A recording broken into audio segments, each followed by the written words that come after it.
నమస్తే.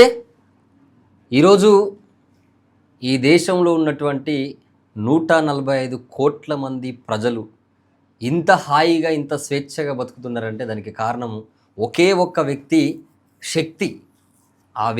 ఆ శక్తి పేరే డాక్టర్ బాబాసాహెబ్ అంబేద్కర్.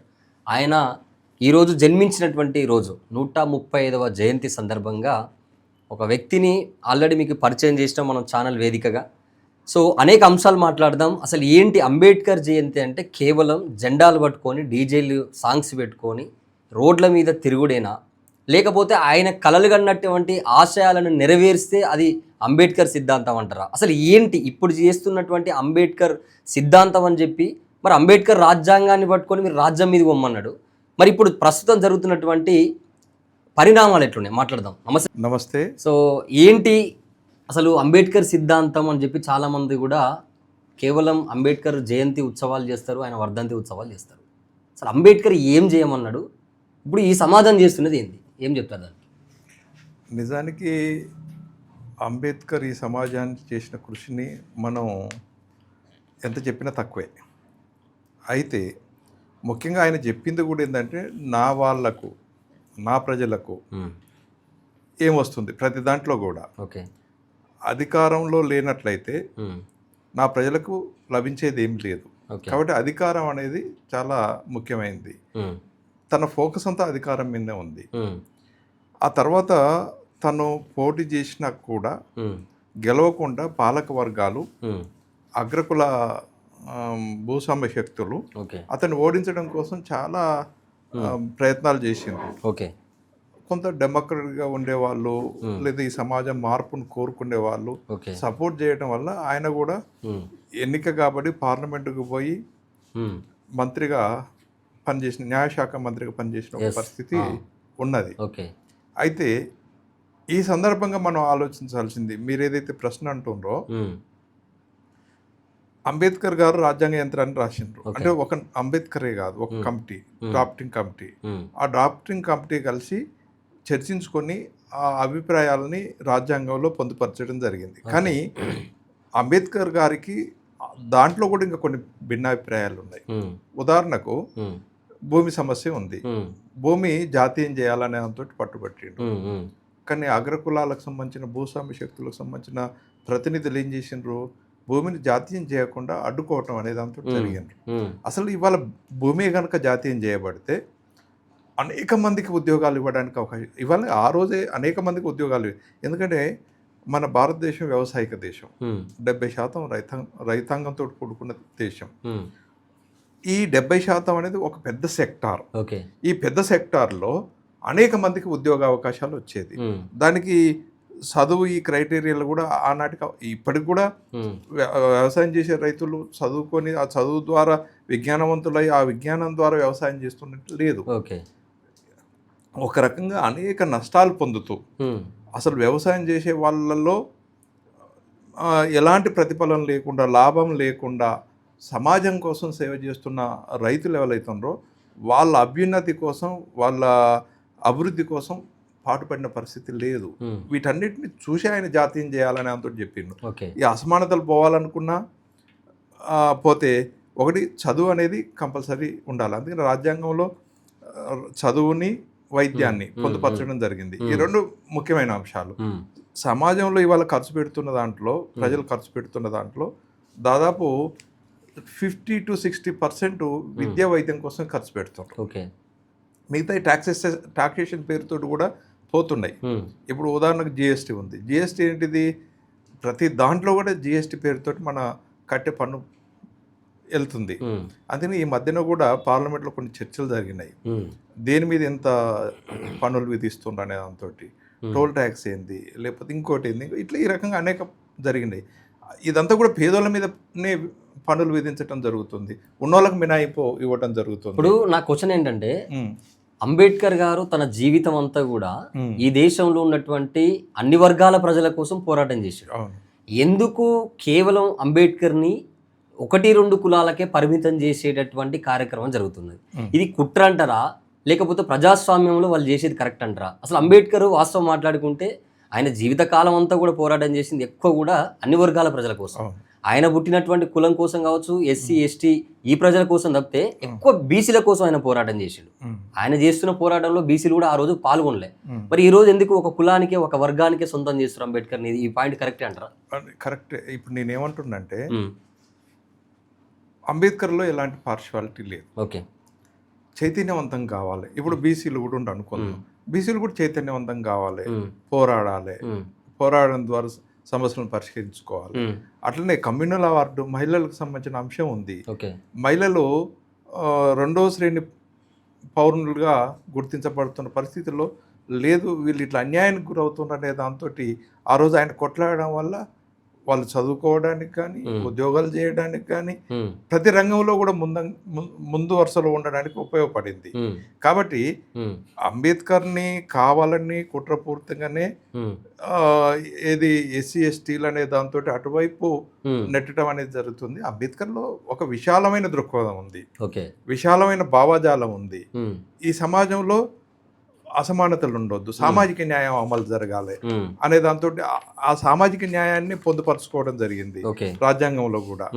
అదే కాదు, లాస్ట్కు ఇక్కడ సోషలిస్ట్ విధానాలు కూడా అమలు కావాలనే అంటూ ఒక సందర్భంలో ఏమంటాడు, నిజానికి భారతదేశంలో ఇవన్నీ పోవాలనుకున్నప్పుడు కమ్యూనిజం వైపు వెళ్లాల్సిన అవసరం ఉంటుంది అనేది కూడా ప్రస్తావిస్తాడు. అనాలోచితంగా అనలే, ఆలోచనతోటే అన్నాడు. ఇవన్నిటినీ ఇవాళ అంబేద్కర్ వారసులు అని చెప్పబడుతున్న వాళ్ళు సీరియస్గా ఆలోచించాల్సిన అవసరం ఉంది. కేవలం పత్రికలలోనో ఇంటర్వ్యూలలోనో లేకపోతే ఇంకో స్టేజీల మీదనో పరిమితం కాకుండా మీరు ఎంపీలు కావాలి, మీరు ఎమ్మెల్యేలు కావాలి, మీరు మంత్రులు కావాలి, ఇక్కడ సామాజిక న్యాయం అమలు కావాలి. ఈ సామాజిక న్యాయం అమలు అవ్వడం ద్వారానే మేమెంతమందిమో అధికారంలో మాకంత వాటని రావడం వల్లనే ఇవాళ ఉన్న సమస్యలన్నింటినీ పరిష్కరించుకోవడానికి అవకాశం ఉంటుంది. నిరుద్యోగం కూడా నిర్మూలించడానికి అవకాశం ఉంది, పేదరికాన్ని నిర్మూలించడానికి అవకాశం ఉంది, ఏదైతే అసమానతలు ఉన్నాయో, వివక్షత ఉందో, దోపిడీ పీడన ఉందో వీటన్నిటిని పోగొట్టడానికి అవకాశం ఉంది. అందుకని నా మిత్రులు అయిన ఎస్సీ ఎస్టీ బీసీ మైనార్టీ మహిళలకు నేను కోరుకునేది ఏంటంటే, ఇక్కడ మనం రాజ్యాధికారం అనేది చాలా ఇంపార్టెంట్ అయింది. డాక్టర్ బిఆర్ అంబేద్కర్ గారు రాజ్యాధికారం వైపే చూపించడం జరిగింది. మిగతా రాజ్యాంగం అమలు చేయాలనుకున్నప్పుడు ఇవాళ రాజ్యాంగం అమలు కాలేదు. దాని యొక్క దుష్ఫలితం ఇప్పుడు ఆయన కోరుకునేది 10 సంవత్సరాల్లో రాజ్యాంగాన్ని, అంటే రాజ్యాంగంలో ఏదైతే ఎథిక్స్ ఉన్నాయో, పోతే రాజ్యాంగంలో పొందుపరిచిన అంశాలు ఏవైతే ఉన్నాయో వాటిని ఫుల్ఫిల్ చేసుకోవాలి. పాలకులు రాజ్యాంగాన్ని అమలు చేస్తున్నారంటారా? పాలకులు రాజ్యాంగాన్ని అమలు చేస్తున్నాం, మేము రాజ్యాంగబద్ధంగా పాలిస్తున్నాం అంటున్నారు. దానికి మీరు ఏమంటారు? అసలు పాలకులు రాజ్యాంగాన్ని పక్క పెట్టి పరిపాలిస్తున్నారు. ఎట్లా చెప్తారు? దాన్ని చెప్తా. దానికి సంబంధించింది కూడా ఇప్పుడు సపోజ్ తెలంగాణ రాష్ట్రం వచ్చిన తర్వాత కూడా కేసీఆర్ గారు 10 సంవత్సరాలు పరిపాలించిన దాంట్లో అంబేద్కర్ విగ్రహాన్ని పెట్టింది తప్ప అంబేద్కర్ ఆలోచనల్ని పాలనలో చూపించలేదు. కాబట్టి ఎట్లా అనే దాంతో మీరు ఒక క్వశ్చన్ అడిగిండ్రు. మహిళల ప్రాతినిధ్యం ఎంత, ఎస్సీ ఎస్టీల ప్రాతినిధ్యం ఎంత, బీసీల ప్రాతినిధ్యం ఎంత, అగ్రకులాల ప్రాతినిధ్యం ఎంత? నేనేమంటున్నంటే వెల్మ కులానికి సంబంధించిన వాళ్ళు ఎంత పర్సెంట్ ఆ శాతం ఇవ్వు. అగ్రకులాలకు సంబంధించిన పర్సెంటేజ్ ఏందో ఆ శాతం వాళ్ళకి ఇవ్వండి. బీసీల శాతాన్ని మీరు కొల్లగొడుతుండ్రు. అట్లనే ఎస్సీ ఎస్టీ వాళ్ళు కొల్లగొట్టడం ఏంది? బీసీలుగా ముందలు పోయి వీళ్ళు సంపాదించుకోవాలి కదా. ఇప్పుడు అగ్రకులాలు రాజ్యం వెళ్తున్నారని చెప్పేసి మీరు చాలా మంది అంటున్నారు మేధావులు. వాళ్ళు ఇచ్చేది బీసీలు మెజారిటీగా ఉన్నప్పుడు వీళ్ళు కొట్లాడి తెచ్చుకోవాలి కదా. నా పాయింట్ ఇది. అంటే బీసీలు ఎందుకు పోరాటం చేస్తలేరు? కేవలం వాళ్ళు ఇవ్వాలి వీళ్ళు ఇవ్వాలి అనేది కాదు కదా, పోరాటం చేసి తెచ్చుకోవాలి కదా. అయితే ఒక్కటి స్వామి గారు, పోరాటం జరుగుతుంది. అయితే ఈ పోరాటం జరిగిన ఏమవుతుందంటే కాంగ్రెస్లో ఉన్న బీసీలు కాంగ్రెస్ కోసం నేను ప్రాణత్యాగం చేస్తానే ఒక మూర్ఖత్వంలో ఉంది. బీజేపీలో ఉన్న బీసీలు బీజేపీ కోసం ప్రాణత్యాగాలు చేస్తామని ఒక మూర్ఖత్వం. అదే వామపక్షాలలో ఉన్న బీసీలు కూడా వామపక్ష పార్టీలకు మేము ప్రాణత్యాగం చేస్తాం, అది నక్సలైట్ పార్టీలకు సంబంధించింది కూడా వాటి కోసం ప్రాణత్యాగం చేస్తాం అనే దాంతో అంటుండ్రు. కానీ బీసీలకి ఏదైతే నష్టం జరుగుతుందో, బీసీలో ఏదైతే లబ్ధి పొందలేని స్థితిలో ఉన్నారో ఆ విషయాన్ని పట్టించుకోవాలి. చాలా మంది లీడర్స్ ఉన్నారు. ఇప్పుడు ఉదాహరణకు ఇది పద్మశాలి కులానికి సంబంధించిన అతను ఆదిలాబాద్ నుంచి ప్రాతినిధ్యం వహించిండు. ఆ? ప్రాతినిధ్యం వహిస్తూ అది డిప్యూటీ ముఖ్యమంత్రి కూడా అయ్యే అవకాశం ఉంది. అది ఒక ఎస్సీ అతను ముఖ్యమంత్రి కావడానికి తన త్యాగం చేసిన పరిస్థితి కూడా ఉంది. త్యాగం చేసిన పరిస్థితి ఉంది. ఆయా సమయాల్లో ఉంటున్నప్పటికీ ఒక బలమైన ఉద్యమాన్ని నిర్మించడానికి కావలసిన పునాది ఏర్పడలేదు. ఇప్పుడు బీసీలలో కూడా బీసీ సమాజం కోసం, సమూహం కోసం ఆలోచిస్తున్న అనేక మంది ఉన్నారు.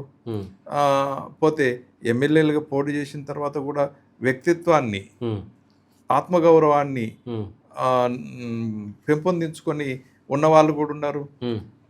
అయితే ఇలాంటి వాళ్ళు ఒక బలమైన ఉద్యమాన్ని నిర్మించి సమైక్యం చేసే దాంట్లో మనకు వీక్నెస్ కనపడతాయి. అయితే ఇప్పుడు ఈ 2 సంవత్సరాల కాలంలో బీసీలలో కూడా ఏం చేస్తుండ్రు, ప్రభుత్వాల తోక పట్టుకొని పోయే పరిస్థితి కూడా ఉంది.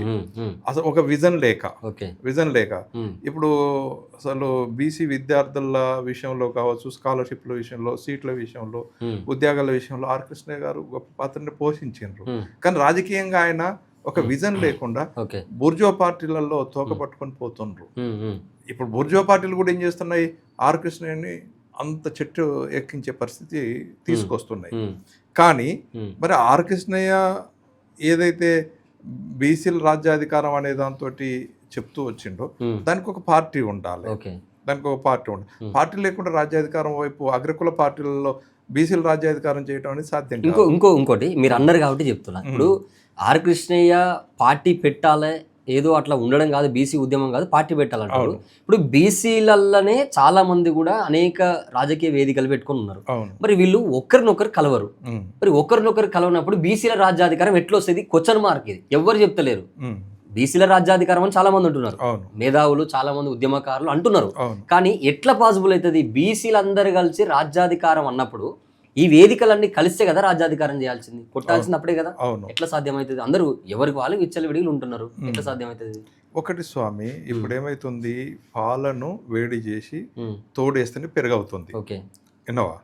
కాబట్టి అనేక సంస్థలు ఉన్నాయి, పార్టీలు కూడా పెట్టుకుంటున్న పరిస్థితి ఉంది. ఒక బీసీలకు సంబంధించిన దాంట్లో బీసీలకు సంబంధించింది ఒకరికి ఇంకొకరి మధ్యన ఒక ప్రజాస్వామిక వాతావరణం కూడా ఇంకా రాలేదు, నెలకొనాల్సిన అవసరం ఉంది. 10 పార్టీలు ఉండని, 100 సంస్థలు ఉండని, కానీ ఇష్యూ బేస్డ్గా ఐక్యం కావాల్సిన అవసరం ఉంది. అందులో మరీ ముఖ్యంగా ఏంటిదని అంటే, ఇప్పుడు సపోజు ప్రభుత్వాలు ఉన్నాయి, ప్రభుత్వాలు బీసీలకు చేస్తున్న అన్యాయం ఉంది, మోసం ఉంది, బడ్జెట్ రూపంలో ఉంది, ఎన్నోవా పోతే టికెట్లు కేటాయింపు రూపంలో ఉంది, అట్లనే విద్యలో వాళ్ళ వాటాకు సంబంధించింది ఉంది, లేదా ఉద్యోగాల్లో వాళ్ళ వాటాకు సంబంధించింది ఉంది, లేదా సంక్షేమ పథకాల్లో వాళ్ళ వాటాకు సంబంధించింది ఉంది. ఇవన్నీ చూసుకుంటున్నప్పుడు చాలా వ్యత్యాసం ఉంది, అన్యాయం జరుగుతుంది, మోసం జరుగుతుంది. చెప్పేది ఒకటవుతుంది, చేసేది ఒకటవుతుంది. బడ్జెట్ కేటాయించినా కూడా వాటిని ఖర్చు చేసిన పాపన పోవట్లేదు.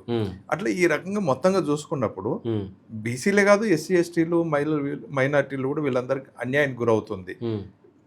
ఈ అన్యాయం ఏంటిది అనే దాంతో ప్రతి ఒక్కరు ఆలోచించాల్సిన అవసరం, గొంతిప్పాల్సిన అవసరం ఉంది. అట్లా అంబేద్కర్ గారు సూక్ష్మంగా గ్రౌండ్ లెవెల్లో జరుగుతున్న ప్రతి అంశాన్ని కూడా ముందుకు తీసుకురావడం జరిగింది. అట్లాగే అంబేద్కర్ ఆశయాలను కొనసాగించడం అని అంటే కేవలం వర్ధంతులు జయంతులు నిర్వహించటమో లేదా వర్ధంతులు జయంతులు నిర్వహించటమో కాదు. అంబేద్కర్ కన్న కళలు నిజం చేయాలనుకున్నప్పుడు సామాజిక న్యాయం అమలు జరగాలి. సామాజిక న్యాయం అమలు జరగటం అని అంటే జనాభా దామాష ప్రకారం వాళ్ళు అసెంబ్లీకి పోవాలి, పార్లమెంట్కి పోవాలి. ఈ అగ్రకుల పార్టీలు ఏవైతున్నాయో ఇవి గత 80 సంవత్సరాలుగా ఈ శక్తుల్ని, ఎస్సీ ఎస్టీ బీసీ మైనార్టీ మహిళకు సంబంధించిన శక్తులు ఎవరైతున్నాయో వీళ్ళని అటు వెళ్లకుండా చేయటం జరుగుతుంది. మరీ ముఖ్యంగా ఇప్పుడు బీజేపీ హిందుత్వ ఎజెండాతోటి ముందుకు పోతుంది.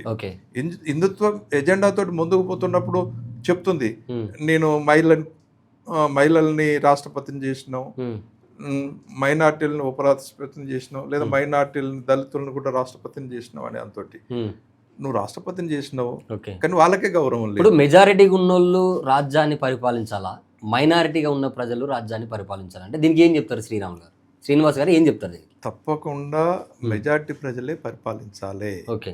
మెజార్టీ ప్రజల యొక్క సమస్యలు పార్లమెంట్ అసెంబ్లీలో ఎజెండాగా చర్చకు జరగాలి. ఇవాళ మెజార్టీ ప్రజలు ఏదైతే మోసం పోతుండ్రో, ఏదైతే దగా పడుతుండ్రో, వివక్షతకు గురవుతుండ్రో అవన్నీ పోవాలనుకున్నప్పుడు ఖచ్చితంగా పార్లమెంట్ అసెంబ్లీలో జనాభా దామాష ప్రకారంగా వాళ్ళ ప్రాతినిధ్యం ఉండాల్సిందే. ఇప్పుడు లేటెస్ట్గా నేపాల్ పరిణామాలని చెప్పుకోవాల్సిన అవసరం ఉంది. నేపాల్లో ప్రైవేటు విద్యా సంస్థలన్నిటికీ తాళాలు వేసిండ్రు. మన ప్రభుత్వాలకు దమ్ము లేదా? మోడీకి దమ్ము లేదా? మరి వీళ్ళే ఈ ప్రభుత్వ పాఠశాలలు వీళ్ళు ప్రైవేటు విద్యారంగ సంస్థలకు ఎంకరేజ్ చేసి రిబ్బన్ కట్లు చేస్తారు కదా. అదే నేనేమంటున్నంటే ఇప్పుడు ఇక్కడ నారాయణ విద్యా సంస్థలు ఉన్నాయి. తెలంగాణ పోరాటం అప్పుడు నారాయణ కానీ చైతన్య కానీ ఇక్కడ ఉండనియమం అని అంతో చెప్పారు. అధికారంలో వచ్చినాక కేసీఆర్ వాళ్ళతో కుంభకాయిండ్రు. వాళ్ళు ఇచ్చే డబ్బులతోటి డబ్బుల కోసం తల ఒగ్గిన పరిస్థితి ఉన్నది. లేనట్లయితే తాళాలు వేసి పంపించేవాడు కదా. ప్రభుత్వం వచ్చింది కదా. నేపాల్ చిన్న దేశం. ఆ చిన్న దేశంలో ప్రైవేట్ సంస్థలను తాళాలు వేసి పడేసిండ్రు. యువతని ప్రోత్సహించారు. 50 సంవత్సరాల లోపు ఉన్న వాళ్ళే మంత్రివర్గాల్లో ఉన్నారు, పార్లమెంట్లోకి వెళ్తుండ్రు. ఒకే ఒక్కడు 50 సంవత్సరాలు పైబడిన ఒకే ఒక్కడు మంత్రిగా ఉన్నాడు. ఇవాళ ప్రధానమంత్రి ఆల్సో 50 సంవత్సరాల లోపే ఉన్నారు. యువతని ప్రోత్సహిస్తున్నారు. మరి మన భారతదేశంకి వీళ్ళకి ఏ తెగులు పుట్టింది? అగ్రకుల తెగులు పుట్టింది. ఈ అగ్రకుల తెగులు పుట్టింది కాబట్టి వీళ్ళు ఎంతసేపు వాళ్ళ యొక్క ఆధిపత్యాన్ని కొనసాగించడం కోసం వృద్ధులని, కుటుంబ పాలనని, ఇప్పుడు తండ్రి, తాత నుంచి తండ్రి, తండ్రి నుంచి కొడుకు, కొడుకు నుంచి ఇంకోడు, లేదనుకుంటే కోడలు, అత్త, బిడ్డ, మనవరాలు, ఈ పద్ధతిలో వాళ్ళే పార్లమెంట్ అసెంబ్లీలోకి పంపించుకునే ఏదైతే అప్రజాస్వామిక పద్ధతి ఉందో ఈ అప్రజాస్వామిక పద్ధతిని పోవాల్సిన అవసరం ఉంది. అంబేద్కర్ గారు కూడా కోరుకున్నది ఏంటంటే ఒక రకంగా ప్రజాస్వామ్యం అనేది పరిణామం వెళ్ళకుండా ఇక్కడ ప్రజల యొక్క సుఖశాంతులు లభించమనే దాంతో చెప్పింది. కాబట్టి ప్రజాస్వామ్యం అంటే మెజార్టీ ప్రజలు. మీరు ఇంత ముందు అడిగినట్టుగా మైనార్టీ ప్రజలు, మెజార్టీ ప్రజలు. మైనార్టీ ప్రజలు ఎవరు? అగ్రకులాలకు సంబంధించిన. అయినా కూడా అగ్రకులాల్లో కూడా ఇవాళ ఆధిపత్యంలో ఉన్నది ఎవరు? అధికారంలో ఉన్నది ఎంతమంది? ఇప్పుడు రెడ్డీస్ ఉన్నారు. రెడ్డీస్ జనాభా 3%, 5% అనుకుందాం. 5%లో 0.5% కూడా 0.5% పీపుల్ మాత్రమే అధికారంలో ఉన్నారు అనుకుందాం. వివిధ శాఖలలో, మంత్రులలో, ఎమ్మెల్యేలలో, ఎంపీలలో, సర్పంచులు, ఎంపీటీసీలో. అదే వెలమ సంబంధించిన దాంట్లో కూడా వెలమ సంబంధించిన దాంట్లో 1% కూడా లేని పీపుల్లో కొద్ది మంది, వేల మీద లెక్క తగ్గ మంది ఎమ్మెల్యేలు అవుతున్నారు, ఎంపీలు అవుతున్నారు, మంత్రులు అవుతున్నారు, ఇంకా ఇతర ప్రాతినిధ్యం వహించడం అనేది జరుగుతుంది.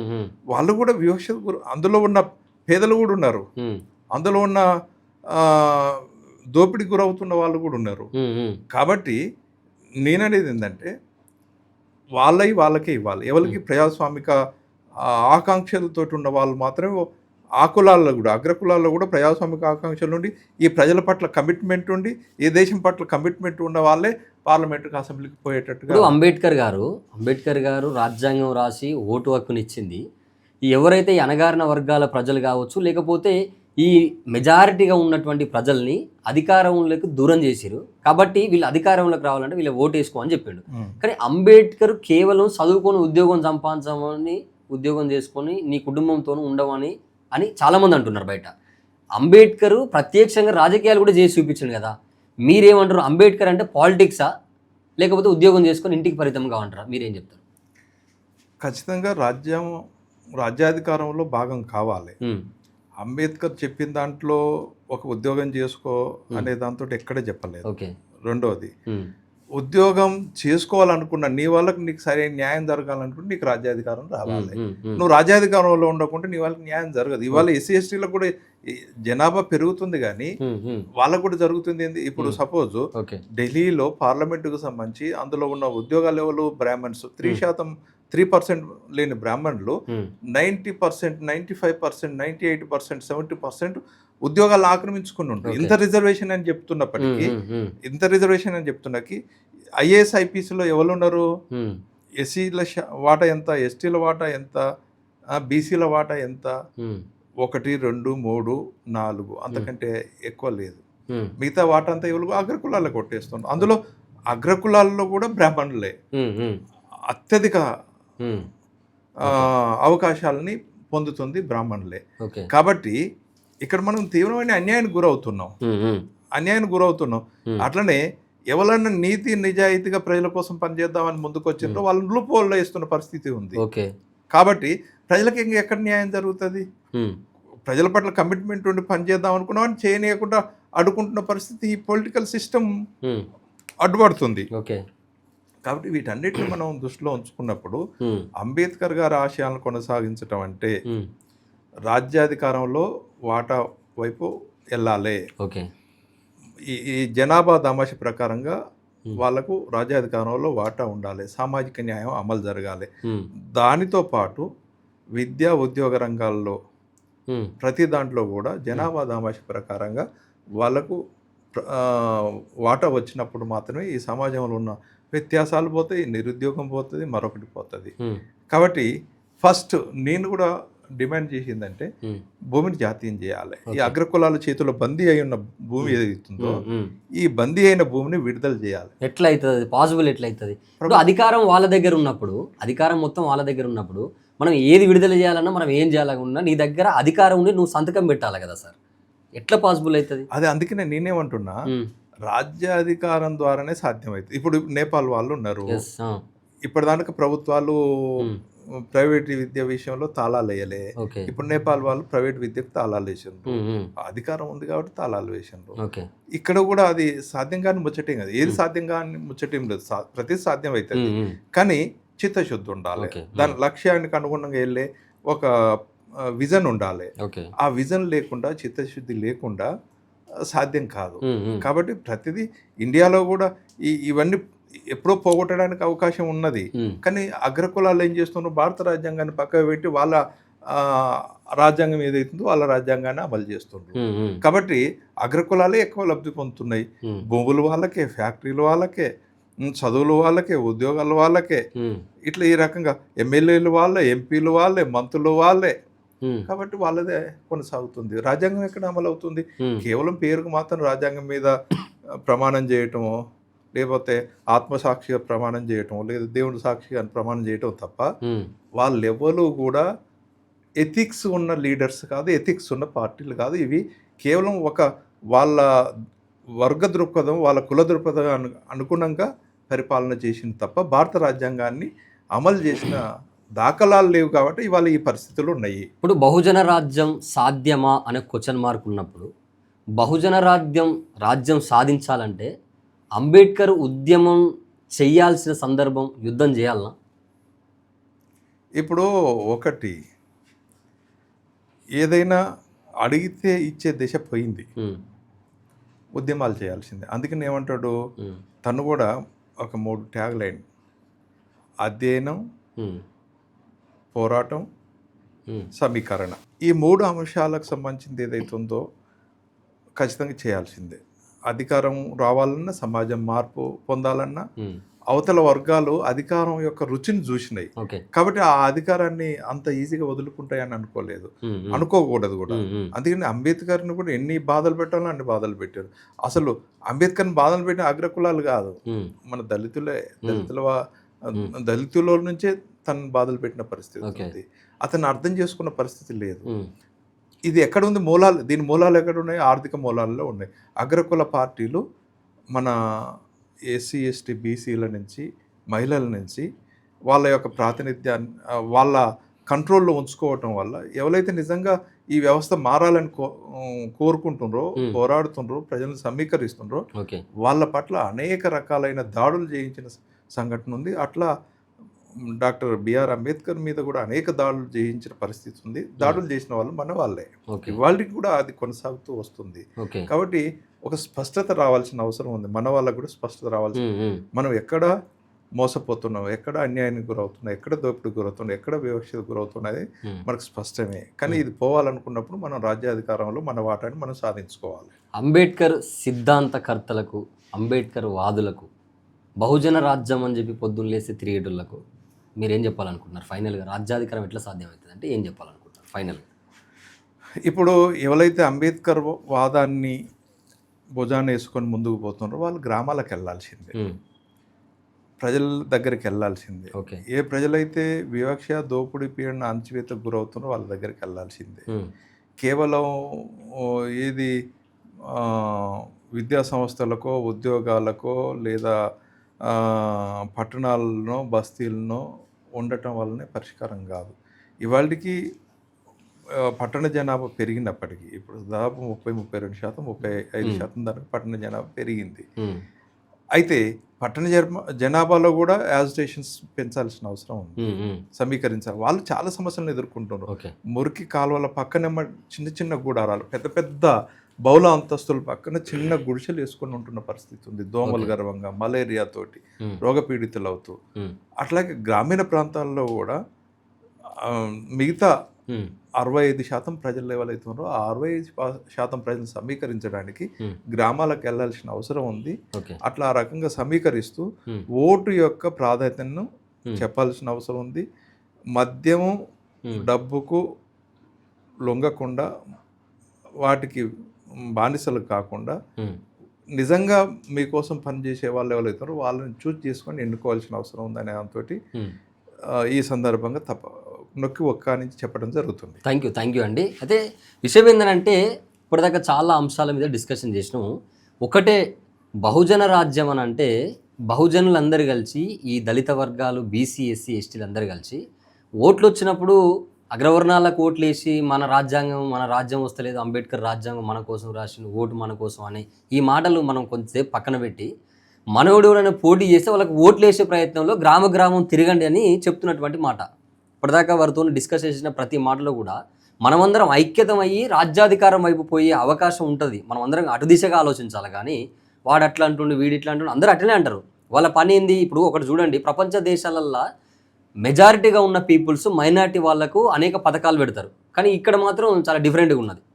సో తప్పకుండా ఈరోజు 135వ జయంతి సందర్భంగా నేను ఒకటి చెప్పాలనుకుంటున్నా మా మీడియా వేదికగా. బహుజన రాజ్యం సాధ్యమా అంటే క్వశ్చన్ మార్క్ ఉన్నది కదా. బహుజనులందరూ కలిసి మన ఓట్లు మనం వేసుకుంటే బహుజన రాజ్యం వస్తుంది. చూద్దాం మరి బహుజన రాజ్యం కోసం ఎట్లా అందరూ కృషి చేస్తారో, కలిసి పోరాడతారా. ఇప్పుడు చాలామంది కూడా బహుజన నాయకులు ఉన్నారు. కలుస్తారా, కలవరా? ఈ రాజ్యాధికారం అనేది ఇది కలరాగా ఉంటుందా, మరి అంతిమంగా ఫైనల్ రిజల్ట్ ఏమైనా చూసే అవకాశం ఉంటుందా? చూద్దాం ఎవరెవరు ఎట్లా పనిచేస్తారో. బహుజన రాజ్యాధికారం అంటే మరి ఎట్లుంటుందో చూపిస్తారా, లేకపోతే ఎవరికి వారే యమునా తీరే అన్నట్టుగా ఉంటారా? చూస్తూనే ఉండండి ప్రజావాహిని తెలంగాణ. ఇలాంటి మరిన్ని వీడియోల కోసం మా యూట్యూబ్ ఛానల్ను లైక్ చేసి సబ్స్క్రైబ్ చేసుకోండి.